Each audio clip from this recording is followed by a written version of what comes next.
Rebecca Ross proves that she can expand on a pre-existing world by writing a prequel that both stands on its own and enriches the existing lore.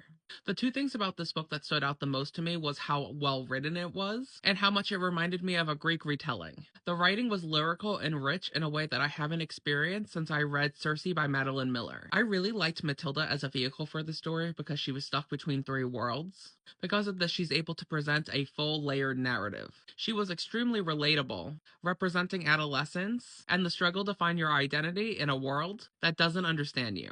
Throughout the book, we see her overcome prejudices and obstacles as she continues to grow and evolve. I think a lot of readers will relate to her on a deeper level. Rebecca Ross was very intentional with her writing, knowing when to hold back information and when to drop breadcrumbs. And for the most part, it worked really well. I found myself picking up on certain things, which then led to having satisfying payoffs later in the story. However, the pacing of this was slower than I would have liked. The first half moved at a glacial pace, and I would have loved to jump into the core plot sooner. Once we did get there, I was fully locked in, but it did take until around the 60% mark for that to happen. While I can see readers really enjoying the romance between Matilda and Vincent, it didn't quite land for me.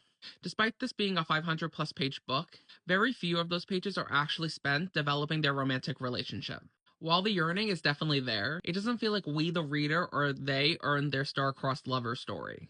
That said, the letters that they wrote to each other contain some of the most romantic writing I've ever read in my entire life. If Rebecca Ross spent more time developing the romance and tightening the pacing, this would have been a 5 out of 5 banger. Despite the issues that I had, this was a pretty solid read.